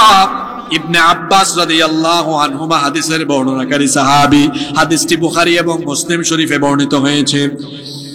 ইবনে আব্বাস রাদিয়াল্লাহু আনহুমা বলছেন, বাইনামা রাজুলুন ওয়াকিফুন বিআরাফাহ ইদ ওয়াকা আন রাহিলাতিহি ফাওয়াকাসাতহু। তিনি বলেছেন, আমরা আরাফার ময়দানে ছিলাম, এক ব্যক্তি তার বাহন থেকে পড়ে ঘাড় মটকে ইন্তেকাল করলো। আল্লাহর নবী বললেন, ইগসিলুহু বিমাইন ওয়া সিদরিন ওয়া কাফিনুহু ফি থাওবাইন। আল্লাহর নবী বললেন, তার জন্য বড়ই পাতা মিশ্রিত গরম পানির ব্যবস্থা করো, আর তার জন্য অন্য কোনো কাফনের কাপড় ব্যবস্থা করো না। এখানে একটা মাসালা শুনে যান, হজের সফরে যারা মারা যায় তাদেরকে আলাদা করে কাফনের কাফন দেওয়া হয় না। ইহরামের 2 টুকরা কাফন, ইহরামের 2 টুকরা কাপড় তখন তার কাফন হয়ে যায়। আল্লাহু আকবার। আল্লাহর নবী বললেন, এর জন্য বড়ই পাতা মিশ্রিত গরম পানি প্রস্তুত করো, আর আলাদা কাফনের দরকার নাই। এই ইহরামের 2 টুকরা কাপড় দিয়ে দাফনের ব্যবস্থা করো। শুধু তাই নয়, ওয়ালা তুহান্নিতুহু ওয়ালা তুখাম্মিরু রাসা, তার জন্য আতর সুগন্ধি গোলাপ জলের দরকার নাই, কোন প্রকার সুগন্ধি দিও না। এমন কি আমাদের এলাকায় যখন আমরা কোনো লাশ দাফন করি, তার মাথাটা আমরা পেঁচিয়ে দেই কি দেই না? জোরে বলেন, দেই কি দেই না? আল্লাহর নবী বলেছেন, হজে সফররত এই ব্যক্তি তার মাথাটা ঢেকে দিও না, ফা ইন্নাহু ইউবাসু ইয়াউমাল কিয়ামাতি মুলাব্বিয়া। এর কারণ হলো লোকটা ইসরাফিলের সিংহার ফুৎকারে কিয়ামতের মাঠে যখন উঠবে, সে তখন লাব্বাইক লাব্বাইক ধ্বনি দিয়ে দিয়ে হাসরের ময়দানে হাজির হবে। এই হাদিস শুনে আবার কেউ যদি কোনো সময় হজে বা উমরা যায়, যা জোর করে মরে যায়েন না।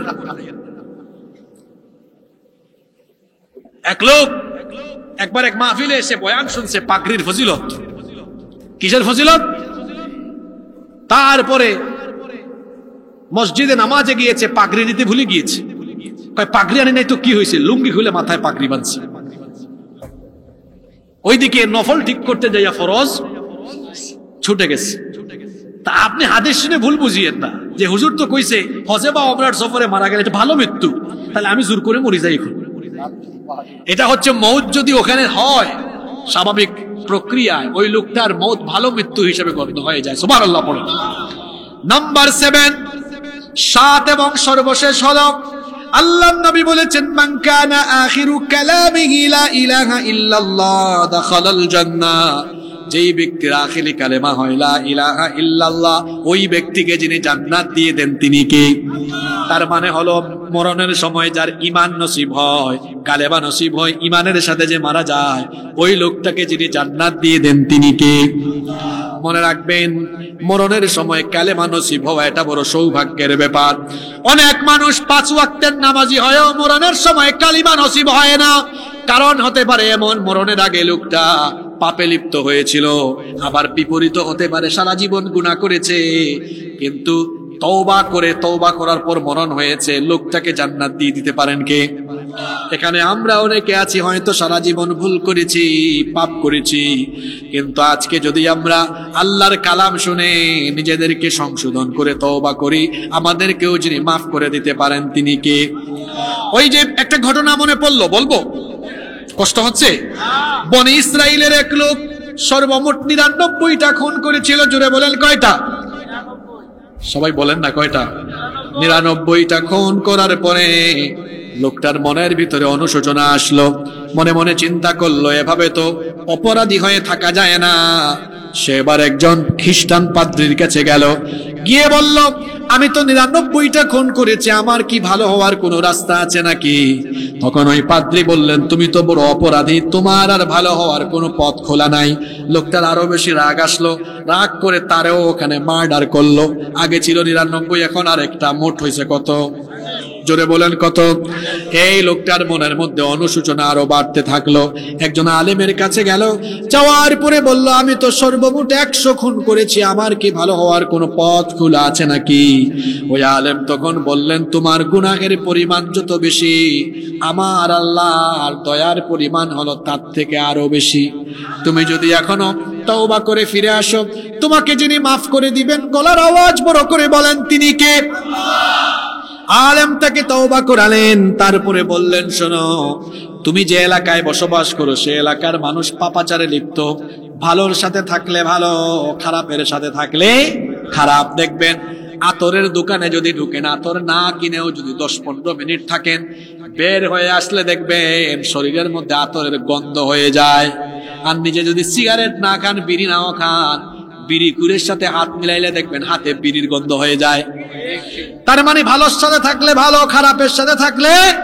যুবকদেরকে বলবো, বাজে ছেলেদের সাথে মিশিও না, খারাপ লোকদের সাথে মিশিও না, নামাজিদের সাথে মিশো। কোরআন তেলাওয়াত করে দিনের পথে চলে এমন ছেলে পেলেদের সাথে মিশো। আপনাদের তারুণ্য যৌবনের শক্তি দেখে অনেকে আপনাদেরকে টার্গেট করে, আর তার স্বার্থের জন্য, তার ক্ষমতার জন্য আপনাকে সিঁড়ি হিসাবে ব্যবহার করে।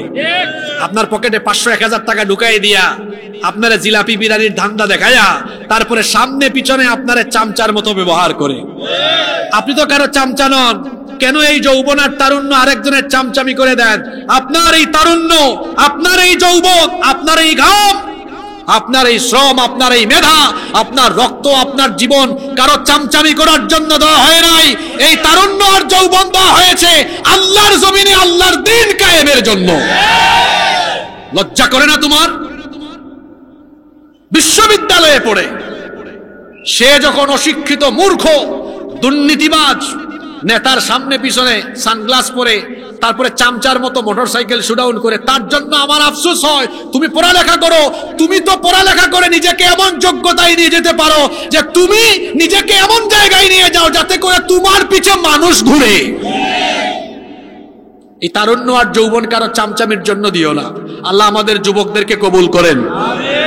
এই যে আমি কথা বলছি, ঘাম বেরোচ্ছে না, আপনি তো আমারে পারবেন না জোর করেও কারো সামনে পিছনে চামচামি করাইতে। বি এ প্রেস্টিজিয়াস পারসন, ব্যক্তিত্ববান হন।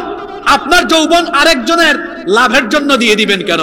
যদি আপনার যৌবন সত্যিকার অর্থে দিতেই হয়, আল্লাহর আইন, কোরআনের আইন প্রতিষ্ঠার জন্য দিতে হবে, কারো চামচামি করে নয়। কথা বুঝতে পেরেছেন? আমি যুবক মানুষ, এজন্য যুবকদেরকে বললাম, কারো চামচামি করবে না ভাই। আগামীর বাংলাদেশকে এই তারুণ্যই বিনির্মাণ করবে ইনশাআল্লাহ। ঘটনায় ছিলাম, ঘটনা মনে আছে? আলেম কি বললেন? তোমার এলাকায় যাইও না, তোমার এলাকার মানুষ বড় খারাপ। একটা এলাকার নাম বলে দিলেন, ওই এলাকায় যাও, গিয়ে কিছুদিন বসবাস করো। কারণ ভালো মানুষের সুহবতে থাকলে ভালো হওয়া যায়, নামাজির সাথে থাকলে মানুষ নামাজি হয়, আর মাদকাসক্ত লোকের সাথে থাকলে মানুষ মাদকাসক্ত হয়। আলেম বললেন ওই এলাকায় যাও। লোকটা আবার আলেমের কথা মতো ওই এলাকার দিকে রওনা করলো। কিন্তু কি আশ্চর্যের ব্যাপার, কিছু পথ যেতে না যেতেই মালাকুল মউত হাজির। লোকটার মরণ হয়ে গেল। কোন মানুষ যখন দুনিয়া থেকে চলে যায়, জান্নাতি হলে জান্নাতি ফেরেশতারা রূহ নেওয়ার জন্য আসে, জাহান্নামী হলে জাহান্নামী ফেরেশতারা রূহ নেওয়ার জন্য আসে। কিন্তু দেখা গেল এই লোকটার মরণের পরে জাহান্নামী ফেরেশতাও আসলো, জান্নাতি ফেরেশতারাও চলে আসলো। তখন জান্নাতি ফেরেশতারা জিজ্ঞেস করলো, জাহান্নামী ফেরেশতারা, তোমরা আসছো কেন? এখানে তোমাদের কাজ কি? এখানে তো আমাদেরই কাজ, কারণ লোকটা 100 খুন করছে, জাহান্নামী। তোমরা জান্নাতি ফেরেশতা, তোমরা এখানে গেল, তোমরা তো ভালো মানুষের কাছে যাবা। কয় এই লোকটা জাহান্নামী নয়, জান্নাতি। এই লোকটা মরণের আগে তওবা করে ঈমানের উপরে, নেক আমলের উপর ইন্তেকাল করেছে। আল্লাহু আকবার। কিন্তু জাহান্নামী ফেরেশতারা মানে না। দুই গ্রুপ যখন বিতর্কে লিপ্ত হলো, আল্লাহ তখন একজন মধ্যস্থকারী ফেরেশতা পাঠালেন। মধ্যস্থকারী ফেরেশতা এসে বলল, দুই গ্রুপ ঝগড়া করে লাভ নাই, শোনো, এক কাজ করে আলেম যে বলেছেন একটা এলাকায় যাওয়ার জন্য, তার এই তওবার জায়গা থেকে, মৃত্যুবরণের জায়গা থেকে ওই এলাকা পর্যন্ত ডিস্টেন্স, দূরত্ব মেপে দেখো। যদি ওই এলাকা থেকে সে দূরবর্তী থাকে তাহলে জাহান্নামী ফেরেশতারা নিয়ে যাও, আর যদি কাছাকাছি থাকে তাহলে জান্নাতি ফেরেশতারা নিয়ে যাও। আসলে লোকটা ওই এলাকা থেকে বহু দূরেই ছিল, কিন্তু আল্লাহ যেহেতু লোকটার তওবা কবুল করেছেন, ফেরেশতারা যখন দূরত্ব মাপা আরম্ভ করেছে, আল্লাহ তার কুদরত দিয়ে তার মৃত্যুর স্থান থেকে ওই এলাকার দূরত্ব আল্লাহ কমায়া দিলেন। এই ঘটনাটা কেন বলছি জানেন? আপনাদের শিক্ষার জন্য। এতদিন যা পাপ করছেন তো করছেন, আজকে তওবা করে উঠবেন, সব গুনাহ মাফ করে দিবেন কে? ভালো মৃত্যুর আলামত হলো ঈমানের পথে চলা। ঈমানের পথে, পারেন নাকি আপনারা? ঈমানের পথে পরে কি? অবিচল থেকে আমার মরণ যেন হয়। ঈমানের পথে অবিচল থেকে আমার মরণ যেন হয়। তোমারই কাছে মিনতি আমার, মহামহিম দয়াময়। ঈমানের পথে অবিচল থেকে আমাদের মরণ যেন হয়। বলেন আমিন। ভালো মৃত্যুর কয়টা আলামত বলেছি? জোরে বলেন কয়টা? অনেক কষ্ট দিয়েছি আপনাদেরকে, আপনারা 7-8 মিনিট ধৈর্য ধরে থাকতে পারবেন না? আমরা শেষ পয়েন্টে চলে আসি। এখন এই ভালো মৃত্যু আমরা চাই কি চাই না? জোরে বলেন চাই কি চাই না? 6টা আমল দিয়ে যাব। কয়টা আমল?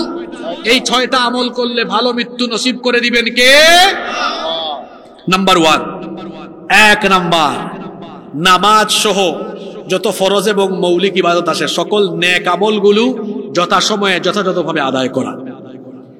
আমাদের মধ্যে অনেক মানুষ আছে, আমি যদি এখানে বলি সবাই জান্নাতে যেতে চান তো সবাই হাত তুলবে।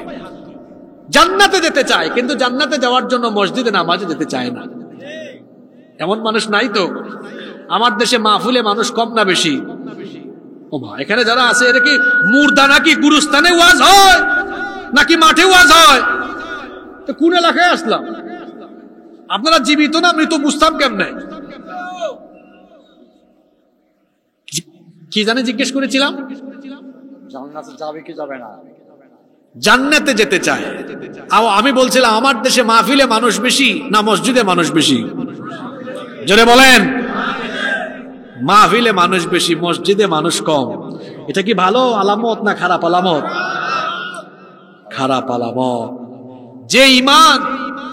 যে ঈমান আপনাকে মসজিদে নিতে পারে না, এই দুর্বল ঈমান আপনাকে জান্নাতের ধারে কাছেও নিতে পারবে না। নামাজ ছাড়া জান্নাতের গন্ধ পাওয়া যাবে না। কিয়ামতের দিন সবার আগে কোন আমলের হিসাব হবে? আপনারা যারা নামাজ ছাড়েন, প্রথম প্রশ্নই আপনার আনকমন। আপনি তো প্রথম প্রশ্নের প্রস্তুতি নাই। এক ছেলে পরীক্ষা দিতে গেছে, এসএসসি পরীক্ষা বা দাওরায়ে হাদিস পরীক্ষা। উস্তাদ বলেছে এই প্রশ্নটা পরীক্ষায় আসবে, হে এই প্রশ্নটা পড়ে নেয়। বলেন তো একই বুদ্ধিমান না বোকা? জোরে বলেন বুদ্ধিমান না বোকা? উস্তাদ বলে দিয়েছে এটা কিন্তু পরীক্ষায় আসবে, 1 নাম্বার প্রশ্ন এটা।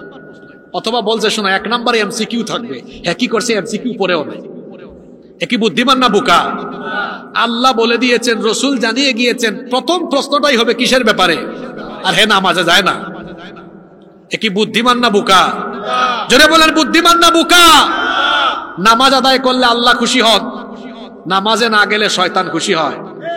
এবার জবাব দেন তো, আপনি খুশি করবেন কারে? যারা বলল না এরা কারে খুশি করবে? নামাজ ছাড়বেন কখনো? ভালো মৃত্যু পাওয়ার 1 নাম্বার আমল হলো নামাজ ছাড়া। নামাজ ভুলেও ছাড়া যাবে? রাজি আছেন? আজকের ফজর জামাতের সাথে হবে। যুবক ভাইরা নামাজের সামনের কাতারে থাকবে। কেন জানেন? কিয়ামতের দিন আল্লাহ বলবেন মধুখালীর যুবকগুলো কোথায়? আজান হইলে যারা নামাজে যাইতো এরা দাঁড়াবে। ফেরেশতারা বলবে আল্লাহ এদেরকে ডাকছেন কেন? কয় তাড়াতাড়ি আনো, এদেরকে আমার আরশে আজিমের নিচে ছায়া দান করো। ভালো মৃত্যুর 1 নাম্বার আলামত নামাজ সহ কোনো মৌলিক আমল ছেড়ে না। 2, ভালো মৃত্যু পাওয়ার জন্য 2 নাম্বার আরেকটা আমল হলো সব সময় অজুরত অবস্থায় থাকা। কি অবস্থায় থাকা? আল্লাহ রসুলের হাদিস শুনেন।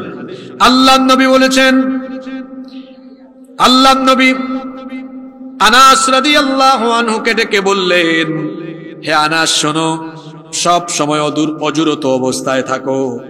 সব সময় যদি সম্ভব হয় তুমি অজু করো, কারণ যদি এই অবস্থায় তোমার মরণ চলে আসে তাহলে আল্লাহ তাআলা মরণের পরে তোমাকে শাহাদাতের মর্যাদা দিয়ে দিবে।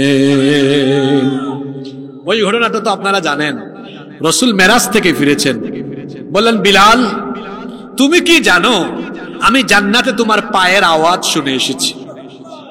এই কথার ওজন বুঝছেন? জান্নাতে বিলালের কিসের আওয়াজ? কে শুনছেন? কে শুনছে? আল্লাহ শুনছে বলে বেতাল হয়ে গেছে। রাসূল শুনেছেন, রাসূল। তার মানে এই লোকটা জান্নাতি, কোনো সন্দেহ? আচ্ছা বিলাল, আর তুমি কি জানো আমি জান্নাতে তোমার পায়ের আওয়াজ শুনেছি। বিলাল নিশ্চয়ই তুমি এমন কোন আমল করো, নইলে জান্নাতে আমি তোমার পায়ের আওয়াজ শুনছি কেন? বিলাল রাদিয়াল্লাহু আনহু বললেন আমার সব আমল তো আপনি জানেন। রাসূল বললেন শোনো, এমন কোন আমলটা আছে যেটা তুমি কখনো ছাড়ো না? বিলাল বললেন আমি তো কখনো অজু ছাড়া থাকি না, আর যখনই অজু করি সাথে সাথে অজুর গুরুত্বের জন্য 2 রাকাত নামাজ আদায় করি। আল্লাহ রসুল বললেন বিলালে আমলটা ছেড়ে দিও না, কারণ এই আমলের কারণে আল্লাহ তোমাকে এত মর্যাদা দিয়েছেন। আমি তো রসুল নিজে জান্নাতে তোমার পায়ের আওয়াজ শুনে এসেছি। সুবহানাল্লাহ। আর শোনেন, অজুরত অবস্থায় থাকলে শয়তানের ধোঁকা থেকে হেফাজত করবেন কে? অজুরত অবস্থায় থাকবেন তো। 3 নাম্বার, সব সময় দৈনিক অল্প অল্প দান করবেন। মা বোনরা যারা শুনছেন বাড়ি থেকে বেরোতে পারেন না, তো বাসায় একটা দান বাক্স বানাবেন। 2 টাকা 3 টাকা যা পারেন, 10 টাকা 20 টাকা 100 টাকা যার যার সামর্থ্য মতো ওই বাক্সতে রাখবেন। কোনোদিন বের হলে সেটা দরিদ্র অসহায় বা যেখানে যেখানে দেওয়া যায় মসজিদ মাদ্রাসায় দিবেন। প্রতিদিন দান করবেন। কেন? আল্লাহর নবী বলেছেন আস-সাদাকাতু তাদফাউ মিআতাস সু। দান সদকা যারা প্রতিদিন করে, দানশীল ব্যক্তিদেরকে আল্লাহ খারাপ মৃত্যু থেকে বাঁচিয়ে দেন। নাম্বার 4, 4 নাম্বার, ভালো মৃত্যু পাওয়ার 4 নাম্বার আমল হলো সদা সর্বদা আল্লাহকে ভয় করা। কাকে ভয় করা? আল্লাহর ভয় কিরকম? মোবাইলটা হাতে আসছে, এখন তো সব ফিতনা মোবাইলে। আপনার সামনে একটা ভিডিও আছে, খারাপ ভিডিও, আপনার বাপ মা ভাই বোন কেউ দেখতেছে না, কেউ জানে না, কিন্তু আমি যা দেখছি সব দেখেন এবং জানেন কে? সাথে সাথে এটা স্কিপ করলাম, দেখলাম না। ভয় করলাম কারে? যুবক ভাইরা এভাবে আল্লাহকে ভয় করে জীবন যাপন করতে পারবো না। নাম্বার 5, 5 নাম্বার ভালো মৃত্যুর 5 নাম্বার আমল হলো ভালো মৃত্যু পাওয়ার জন্য যে আমল করবেন, সব সময় দোয়া করবেন আল্লাহ আমার শহীদি মৃত্যু দিও। কারণ ওই যে একটা হাদিস বলছিলাম আলোচনার মাঝখানে, যদি সত্যি মন থেকেই আশাটা থাকে, যদি আপনার অসুখ বিসুখ হয়েও আপনি মারা যান, ওই যে মনে আশা ছিল, মরার পরে আল্লাহ বলবেন এটা শহীদ হয় নাই কিন্তু আশা ছিল মনে, এর শহীদদের কাতারে নিয়ে যাও। নাম্বার 6, 6 এবং সর্বশেষ হলো ভালো মৃত্যু পাওয়ার জন্য সবসময় দোয়া করতে হবে কার দরবারে? ওই যে নামাজে শেষ বৈঠকে আপনারা দোয়া করেন আল্লাহুম্মা ইন্নী যালামতু নাফসি যুলমান কাসীরা ওয়া লা ইয়াগফিরুদ যুনুবা ইল্লা আনতা ফাগফিরলি মাগফিরাতাম মিন ইনদিক ওয়ারহামনি ইন্নাকা আনতাল গফুরুর রহিমের পরে সালাম ফিরায় দেন। কিন্তু আল্লাহর নবী বলেছেন এটার পরে সালাম ফিরায়ও না। এতটুকু বললে নামাজ হয় ঠিক আছে, কিন্তু এটার পরেই সালাম ফিরায়ও না। 4টা বিষয়ে আল্লাহর কাছে দোয়া করো। জোরে বলেন কয়টা? এই দোয়াটা সব সময় করবেন সালাম ফিরানোর আগে।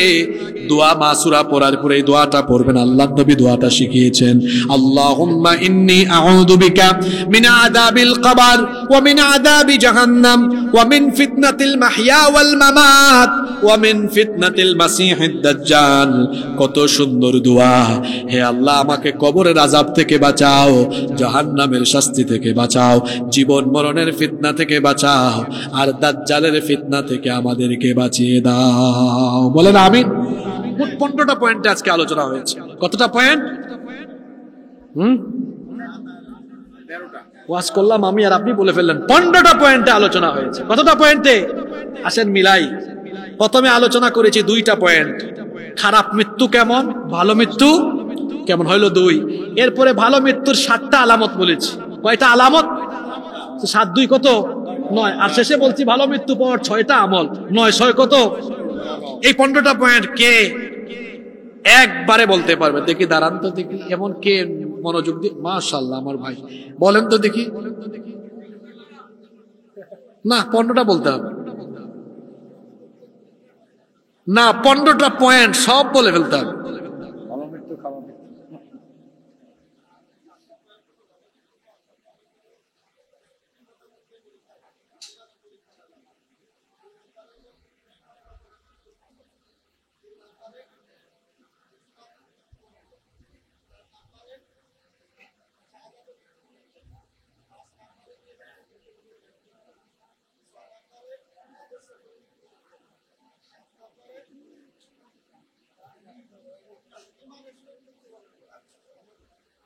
এবার আমলগুলো বলেন।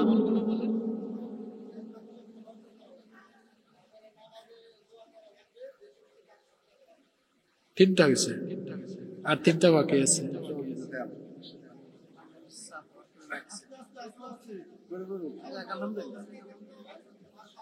তাও তো 100-তে 90 দেওয়া যায়, 90 দেওয়া যায় না? আসেন আপনি পারবেন, বলেন বলেন, বলেন বসেন। কিছু কথা এখনো রয়ে গেছে, জরুরি কথা। আসেন আপনি উপরে আসেন, পারবেন? বলেন, আসেন এখানে, আপনি বসেন। না না দেখে বলতে হবে। নোট করছেন, খুব ভালো, মাশাআল্লাহ, এটা ভালো বৈশিষ্ট্য। আমি চট্টগ্রামে একটা মসজিদে জুমা পড়াই, ধারাবাহিক আলোচনা হয় ওখানে। অসংখ্য মুসল্লিরা খাতা কলম নিয়ে, অনেক উচ্চশিক্ষিত মানুষ, ইঞ্জিনিয়ার, ডাক্তার, এরকম মানুষের খাতা কলম নিয়ে আসে, নোট করে, পয়েন্টগুলো নোট করে নিয়ে যায়। ওনাকে আনছি কেন এটা বলবো পরে। আপনি পারবেন নোট ছাড়া বলতে পারবেন? বলেন।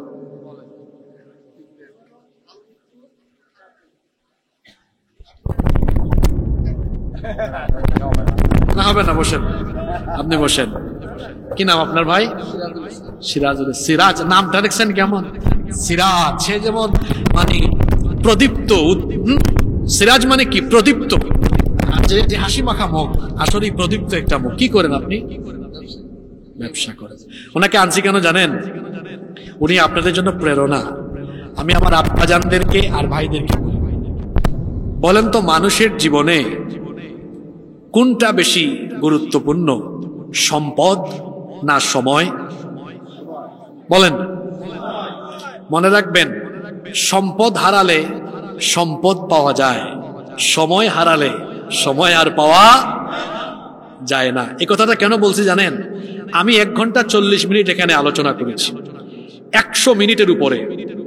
এই জীবন এই সময়টা আর কোনোদিন ফিরে আসবে না। আপনারা যারা আলোচনা শুনছেন, বলেন তো, খুতবার পরে আমি যে আলোচনা শুরু করলাম, শেষ করা পর্যন্ত কুরআন হাদিসের বাইরে কোনো একটা কথা কি আমি বলেছি? হ্যাঁ, হিসাব করলে কুরআন হাদিসের আয়াত আপনি খাতায় লিখলে, আমার আলোচনা শুনে আয়াত আর হাদিসগুলো যদি লিখেন, কমপক্ষে 20 পৃষ্ঠা হবে। শুধু নুসুস গুলা, মানে বাংলা অনুবাদ না, শুধু নুসুস মানে কুরআন আর আরবি যে টেক্সট গুলা, হাদিসের আরবিক টেক্সটটা লিখলে 20 পৃষ্ঠার বেশি হবে। আমি চেষ্টা করি এই চেয়ার আমানত রক্ষা করতে। আপনারা যারা আসেন, আপনাদেরও তো একটা দায়িত্ব আছে। এই যে 40 মিনিট 50 মিনিট 1 ঘন্টা শুনেন, এটা নিয়ে বাড়ি যাবেন না? আপনারা যদি কালকে বলে কি শুনছেন, আপনি তো বলতে পারবেন না। এই ভাই তো কালকে বাজারে যদি উনারে বলে, আমার তো মনে হয় আপনি সব এটা সামারি দিতে পারবেন না, মানুষকে পারবেন না। এভাবে শুনবেন। এই যে যারা বলতে পারলো না, এরা খামাখা শুনলো আসলে কথা। যেমন একটু উদাহরণ দিয়ে বলি, কিছু ছাত্র আছে সব সময় ক্লাস করে, পরীক্ষায় ফেল মারে, আর কিছু ছাত্র আছে ক্লাস করে পরীক্ষায় 100-তে 100 পায়। আমার এক বন্ধু ছিল ইউনিভার্সিটি লাইফে, এ সারাক্ষণ ক্লাসেও আসে, সবসময় বইয়ের পাতায় শীট সামনে নিয়ে বসে, পরীক্ষায় সি গ্রেডের উপরে পায়, সি গ্রেডের উপরে। আমি এটা অহংকারের জন্য বলছি না। আমি যখন আলিমে পড়াশোনা করি, আলিম মানে ইন্টারমিডিয়েট, আমার এখনো মনে আছে, তখন ছোট মানুষ ছিলাম তো, তখন বিশ্বকাপের খেলা চলে পরীক্ষার টাইমে। তখন ছোট ছিলাম তো, অত কিছু বুঝতাম না। পরীক্ষার টাইমে, ফাইনাল পরীক্ষার টাইমে খেলা দেখতেছি। তো আমার বন্ধুরা বলতেছে, তুমি তো তোমার মা বাবার আশাকে নিরাশ করে দিবা। আমি বললাম, ঠিক আছে, পরীক্ষার পরে দেখা যাবে। পরীক্ষার পরে দেখা যায় সব জায়গায় এ প্লাস। তো আমাকে বললো, কারণটা কি? বললাম, ক্লাসে উস্তাদদের কথা এমন ভাবে শুনছি আর এমন ভাবে পড়ছি, এটা তো তখনই শেষ, এটা আরেকবার কয়বার পড়বো? এটা শুনছি তো শুনছি, সময়কে কাজে লাগাইছি। এভাবে গোটা ছাত্র জীবনকে কাজে লাগিয়েছে। সময়কে কাজে লাগাতে হয়। এই যে আসছেন, খুব গুরুত্বপূর্ণ কথা হয়। অনেক জায়গায় আছে বক্তার লাইন নাই, এদিকে কতক্ষণ, ওইদিকে কিছুক্ষণ, শ্রোতারও লাইন ঠিক নাই। এরকম শুনিয়েন না কথা। শুনবেন, যা শুনবেন তা মনোযোগ দিয়ে শুনবেন এবং আমলের নিয়তে শুনবেন। এই যে আমাদের সিরাজ ভাই গোটা আলোচনার একটা সামারি তিনি দিতে পারলেন। তিনি গোটা আলোচনার আজকে মোট 15টা পয়েন্টে আলোচনা হলো, তিনি সবগুলো পয়েন্ট খুব সুন্দরভাবে সাবলীল ভাবে বলতে পারলেন। তিনি তো ব্যবসায়ী মানুষ, এমনিতেই টাকা পয়সা আছে, কিন্তু আল্লাহ রসুল বলেছেন না তাহাদু তাহাব্বু, হাদিয়া দাও, মহব্বত বাড়াই দিবেন কে? এই জন্য আমার ভাই, তাকে আমি ক্ষুদ্র কিছু হাদিয়া আমার তরফ থেকে দিয়ে গেলাম। আর আপনাদেরকে অনুরোধ করে গেলাম, সিরাজ ভাইয়ের মতো শ্রোতা হবেন। এই যে যারা যারা যারা আমি আলোচনার সময় জবাব দিই নাই, আমরা যখন অন্যান্য জায়গায় আলোচনা করি সামনে থেকে মারাত্মক আওয়াজ আসে, মানুষ জবাব দেয়। এরপরে দ্বিতীয় পরামর্শ হলো, নেক্সট মাহফিল করলে তাড়াতাড়ি মাহফিল শেষ করবেন।